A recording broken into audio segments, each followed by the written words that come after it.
This bit about November and June, why I've gone through this, I'm not going to go through this in too much detail. What this is like, you know, people throw stuff at you and then you can answer it back. Yeah?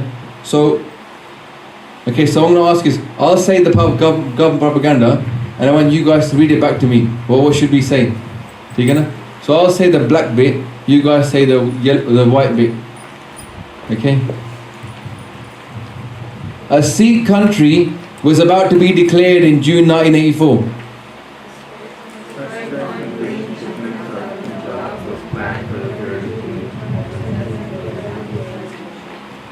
Did you know that? On the 3rd of June they were going to stop all the food leaving Punjab. They got fed up. They got fed up, they got, right, no more food for you, India.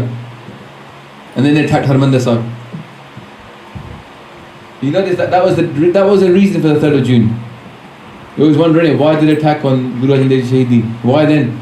Because of this, the food strike. Okay. It was last minute and it was unplanned.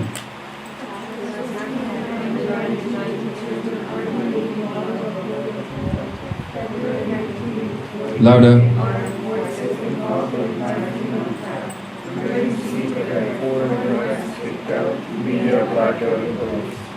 Does that sound last minute? No, it was all pre-planned. 2 years, 18 months before, they made a whole model of Harmandir Sahib, where they refused to attack. Yeah, he's available. You can go read his. There's a Sinha, General Sinha.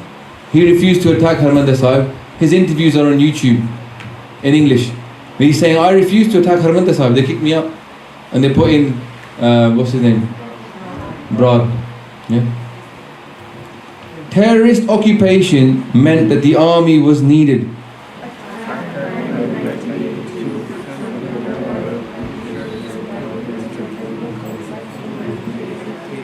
No police arrest issued for needed despite no one was allowed out.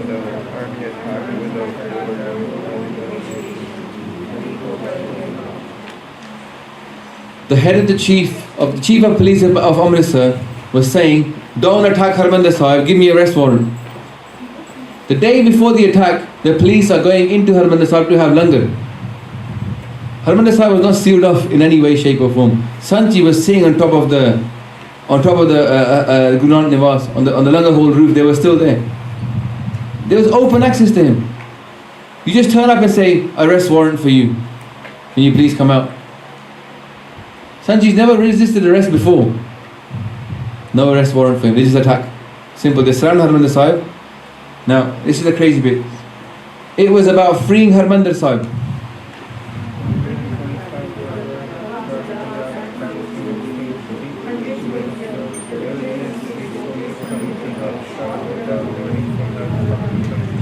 Did you know that? There's people from all over Punjab walking towards Harmandir Sahib, and helicopter gunships just fly over them and just spray bullets into them. No warning, no please go back to your pind or you'll be shot. Just fly over them, kill them. 100 of Gurdwara they also attacked. There were minimal casualties.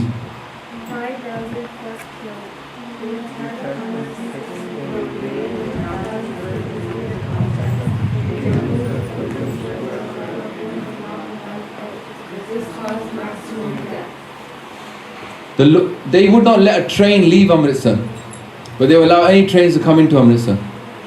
They wouldn't let anybody come out of Golden Temple complex, they would let anybody go in. They stuffed it. It's a hot summer day in June and they stuff it full of people and no one's allowed out. And everybody's wondering, when are we going to get allowed out? They're saying in a minute they'll calm down, they'll let us out. They just attacked. You've got to think about this, yeah? If you wanted to cause minimal casualties, you would stop people going in before. You just say no one allowed in now. We have to separate the terrorists from the normal people. Only way to do that is to make normal people leave the place. Jaoji. And if you're so keen to get these terrorists out of Harmandir Sahib, why not just let everybody leave? There's no more terrorists there. Doesn't make any sense in it. If you want people to leave that building, then get them out. Ask them to evacuate. Whoever leaves is fine, isn't it? There's no one left, then it's fine. This is a question we should be thinking about. Why not just let everybody leave? Why keep them in there? Army soldiers treated the prisoners with care.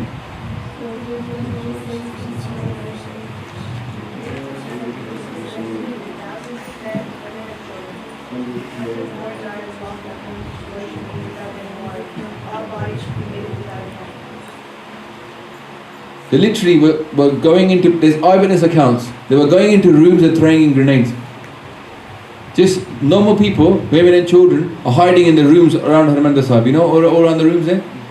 People locked, they would go in and they would just throw grenades in and they would close the doors. And leave them for like one day in June heat. And they just, half the people are dead from heat exhaustion. They come open the doors, like 2-3 people left alive in the room. And the people that were on the Parikrama, they were saying, drink that water. They were asking for water. I said, drink the water on the floor. It was all blood and water mixed up together. They said, drink that. This is eyewitness accounts we've got, yeah?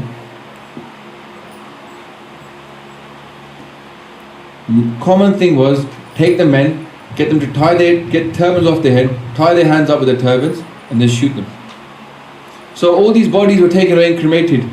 But if you read the accounts of the people, you know how many people died? Because the people went to the cremation sites and asked them, how much wood did you order to burn these bodies down? They were like, we must have burned about 3,000 to 5,000 bodies. The government account even now says 500 people died. 500 Sikhs died. Yeah. But no account was kept. If your family member died, you don't know what happened to them. They said, I'm going to Harmandir Sahib. You never hear from them again. If you're really keen, you just keep the bodies in it. Just keep the bodies, let people tag them at least. Work out who was who. No. Sikhi was not the target, they said.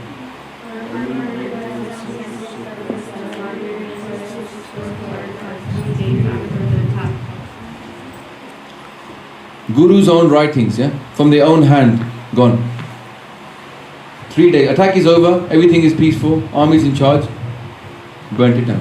The original Guru Granth Sahib in March, the guys from the right of this time, I think. Well, some of the beads were from that time, yeah. Yeah. But the Hukamname were even more valuable. Because Guru Granth Sahib Ji Maharaj, we have other sloops from that time as well. Yeah. But some of the Hukamname will never get back. And those days didn't have digitization. We have now, somebody might have copied out the Hukamnama, but we'll never be able to, somebody will say, what's the proof? Somebody's read the Hukamnama, what's the proof that the Hukamnama was real? Well, we have our Guru's own handwriting saying that was Hukamnama. It's gone. Some people say that the library was looted. I believe that it was looted before they burnt it. So they got trucks in, they filled about 3 trucks full of stuff, they took it out and then set fire to it. And it was all gone.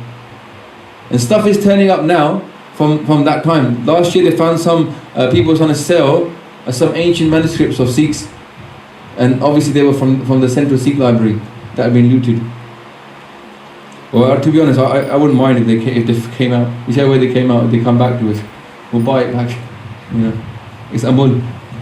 November 1984, some propaganda again. So we'll go through it again. What was the propaganda? It was a Hindu versus Sikh riot. It was not a genocide.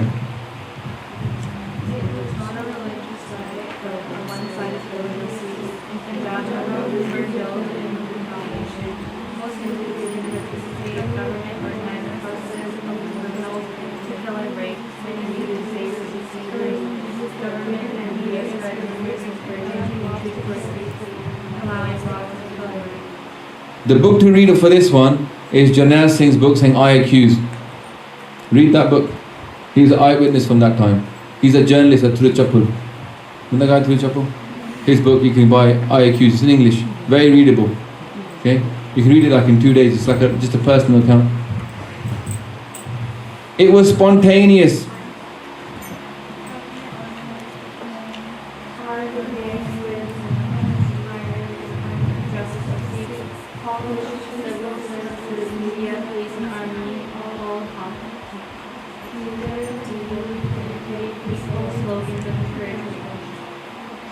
They will say stuff like Khoon ka badla khoon. Everybody's chanting Khoon ka badla khoon. They're playing it on the TV for like 6 hours direct. You know, like when September 11th happened, And if you guys around when September 11th was happening, yeah, all you see every day in the press for like 4 or 5 days was just that. What was happening at the towers falling, again and again and again, talking about the fact. All you will see in India is Indira Gandhi is killed, crowds are doing this, crowds are doing this, again and again, again and again, putting hatred. Oh, somebody heard the Sikhs poison the water in Delhi. Oh, they're killing Sikhs, they're killing Hindus in Punjab. Rumours, just fake rumours, picked up by the press, are being broadcast all over, and the Aam Banda thinks there's a war happening. That Hindus in Punjab are being killed, that the Sikhs in Delhi have poisoned all the water. So they would just let anybody do anything. And those all lies. So many lies that were just told, and the media was broadcasting them all. They say the police was unable to stop it.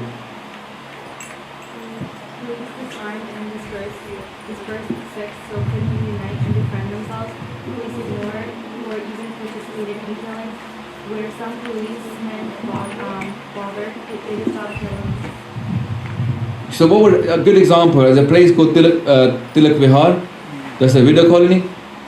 What happened there is all the Sikhs got together. It was a full Sikh colony. Everybody was Sikh in that building, and those blocks were all Sikhs. So they all got together at the Gurdwara, and the police said, "Go away from the Gurdwara. You can't come here." So they left from the Gurdwara. They went to one guy's house. All the men are together. The police came there, and they disarmed all the men. They said, "Give us your weapons. We'll protect you. Don't do this weapons." So the first thing is that they took all the weapons of all the Sikhs. Then they said, "Go back to your rooms. We promise you in our lives you will not be hurt." So now instead of having a mob of people that are armed to defend themselves, what you've got is one person in each and every place, separate, split everywhere. Then the mobs came in and started killing one by one. They would come to all the houses, and you could fight one Sikh at a time. Very hard to find 100 or 200 of them at the same time. Dispersed them, unarmed them, disarmed them, and then one by one they were killed. After they killed all the men during the day, all the men were killed. Hardly anybody survived in Tilak Vihar. And the night they came back to rape the women.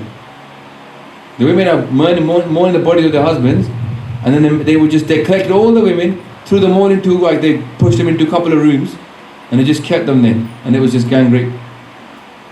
They took the time to go away and rest and eat and then come back, because the police was not going to do anything. They say the army could not be used.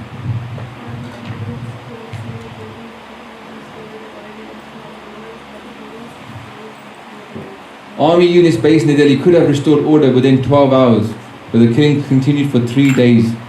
The army was kept in the base until 8,000 Sikhs had been killed. They didn't deploy the army. Army has a rule, you must be able to maintain order anywhere in India within 12 hours. They were trained for that. I was in the army, you're trained for public order. When things go wrong, like let's say the fire ambulance stops, the fire brigade stop working, the army comes and does it. Yeah? Anything. The army does all these things when no one else can do it, because they can't go on strike.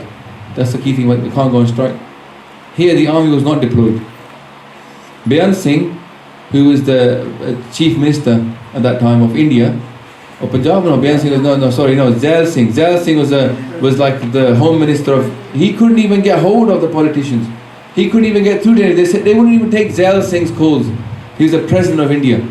He was ignored. We tried to help survivors, they said. The refugee camps were abysmal. Insurance claims were not upheld. Compensation was minimal. Survivors were abandoned. Now they say Sikhs should forget and move on. After 10 commissions, the killers still roam free. Some are influential politicians in India now. Widows and orphans are still alive and suffering. And every year, India remembers Indira Gandhi's death. Every year they remember it, 30 years later. They say to us, forget it and move on. Now, again, looking at November and June, what does it sound like to you? Okay, Benji said it's like a genocide. Genocide is just targeting of one group of people in order to kill them. Right? Anything else? Any other words? What do you think it was designed to do? The horror, despair, fear. Fear. What else? Despair. Despair. Yeah. What was the overall effect like? What did they want to happen to the Sikhs, Hanji?